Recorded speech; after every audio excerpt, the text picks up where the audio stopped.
Jakarta, ibu kota yang tidak pernah sepi dari hiruk-pikuk kehidupan warga Indonesia.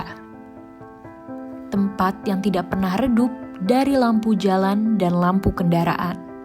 Tempat di mana masyarakat dari segala penjuru Indonesia merantau. Tempat yang selalu terkenal dengan kemacetannya. Kemacetan di Jakarta sudah menjadi momok, bukan hanya bagi masyarakat Jakarta saja, namun juga bagi seluruh masyarakat Indonesia. Kemacetan lalu lintas disebabkan oleh ketidakseimbangan antara jumlah penduduk dengan jumlah kendaraan yang semakin bertambah dari tahun ke tahun. Ditambah pula dengan ruas jalan yang terkadang menyempit karena adanya pembangunan. Berdasarkan hasil pengamatan di lapangan, faktor utama penyebab kemacetan lalu lintas adalah tingginya jumlah kendaraan pribadi, baik kendaraan roda 4 maupun roda 2. Melihat pertumbuhan kendaraan bermotor yang tidak sebanding dengan pertumbuhan jalan di Jakarta yang hanya 0,01% per tahun, maka hal ini patut menjadi penyebab utama kemacetan di Jakarta. Kita dapat melihat kemacetan di jalan tol luar kota dan tol dalam kota yang didominasi oleh kendaraan pribadi. Begitu juga di setiap lampu lalu lintas jumlah kendaraan roda 2 sangat mendominasi. Penggunaan mobil pribadi yang mendominasi dinilai tidak efisien antara ukuran mobil dengan ketersediaan ruang jalan. Juga dengan jumlah penumpang yang seringkali kurang dari 3 orang, bahkan hanya dikendarai oleh pengemudinya saja.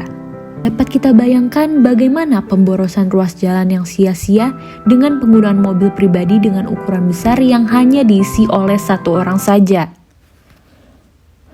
Dengan semua kemacetan yang selalu terjadi, apa yang sudah pemerintah lakukan? Dan seberapa efektif hal tersebut? Disampaikan oleh Menteri Perhubungan Budi Karya Sumadi di Bandara Soekarno-Hatta, uji coba ganjil genap di tol Jakarta Cikampek ini akan digelar pekan depan. Sementara kendaraan seperti truk dan kontainer hanya diperbolehkan melalui jalur non-tol pada pagi. Uji coba sistem plat nomor ganjil genap ini berlaku di waktu-waktu tertentu seperti pukul 7 pagi hingga pukul 10 pagi serta pukul 16 hingga pukul 20 malam. Sama dengan jadwal aturan 3-in-1 yang sebelumnya diterapkan. Meski telah dilakukan uji coba pada hari pertama, kendaraan roda 4 yang menggunakan nomor polisi genap masih diberikan dispensasi untuk melintas kendati tanggal tersebut tanggal 27 atau tanggal ganjil.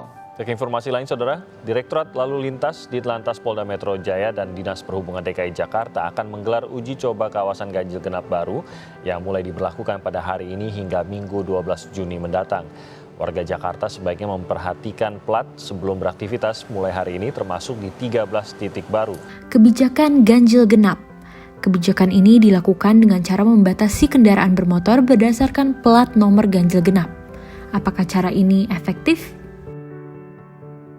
Presiden Joko Widodo bersama Gubernur Anies Baswedan telah meresmikan MRT Jakarta pada Minggu pagi.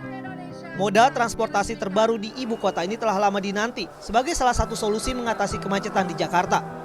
Pemirsa, proyek transportasi massal berbasis kereta api MRT di Jakarta terus digarap dan diharapkan dapat segera dipakai masyarakat yang jemu dengan kemacetan ibu kota. Pemerintah terus menggenjot pembangunan infrastruktur bukan hanya yang ada di luar Jakarta tapi juga di ibu kota Jakarta. Salah satunya adalah pembangunan Mass Rapid Transit atau MRT Jakarta yang diharapkan menjadi salah satu jawaban mengurai kemacetan Jakarta. Sejak diresmikan pada tahun 2019, kehadiran MRT jelas memberikan kemudahan bagi masyarakat. Selain dinilai praktis, transportasi ini juga memberikan kenyamanan untuk penggunanya.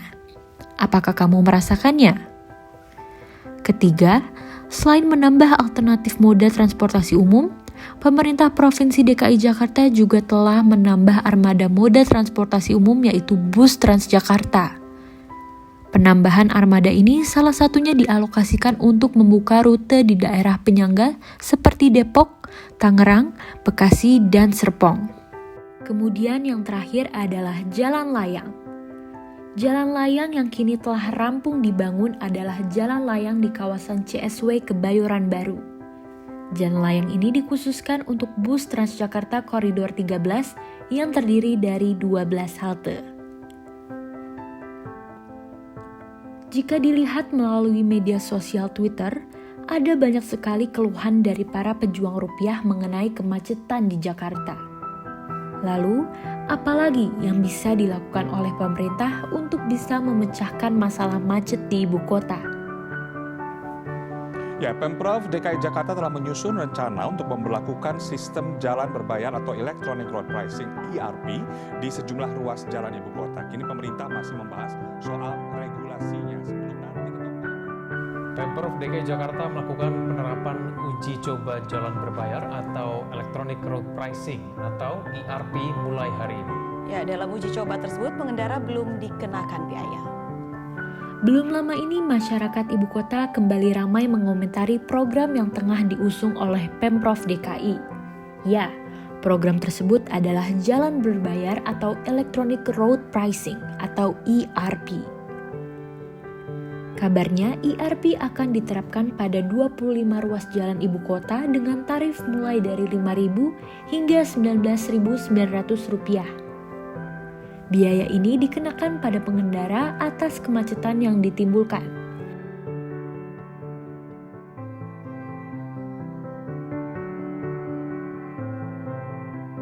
Menurut aku keadaan jalan sekarang sih lumayan lebih macet dibanding sebelum pandemi karena sekarang tuh sudah diberlakukan kebijakan full WFO, jadi banyaknya animo masyarakat yang menggunakan lagi transportasi umum dan pribadinya.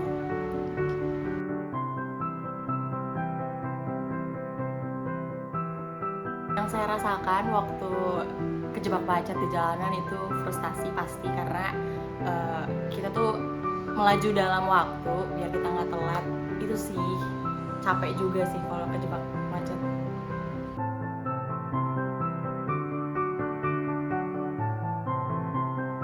Menurut saya yang mempengaruhi kemacetan itu adalah tingkat penggunaan kendaraan pribadi yang banyak dan melonjak sehingga kemacetan terjadi gitu, dan baik dari mereka yang tidak menggunakan transportasi umum karena mungkin jangkauan transportasi umum itu tidak sampai ke rumah dia ataupun jauh gitu.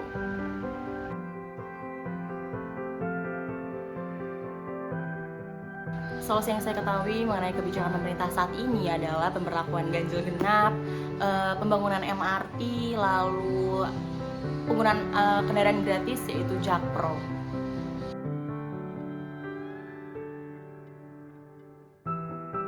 Menurut saya, kebijakan pemerintah itu kurang terlalu efektif karena dapat dilihat banyaknya kendaraan pribadi yang masih sering digunakan mereka untuk ke kantor, dan daya jangkau kendaraan umumnya itu juga kurang sih, jadi kurang memadai aja gitu.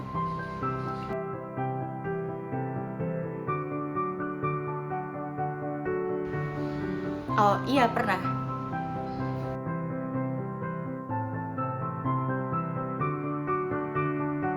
Menurut saya, usulan ERP ini kurang tahu efektif dalam menanggulangi kemacetan yang ada di Jakarta karena mungkin saja banyak pengguna kendaraan pribadi yang beralih ke jalan lain dan menyebabkan kemacetan di jalan tersebut gitu. Bukannya menanggulangi, malah memindahkan gitu sih.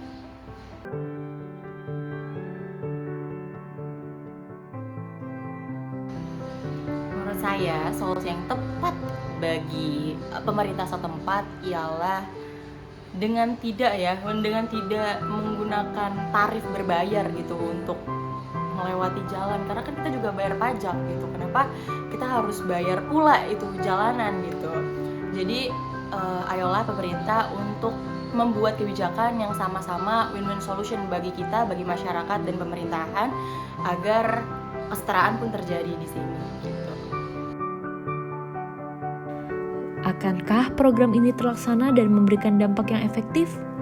Atau hanya sekedar wacana seperti tahun-tahun sebelumnya?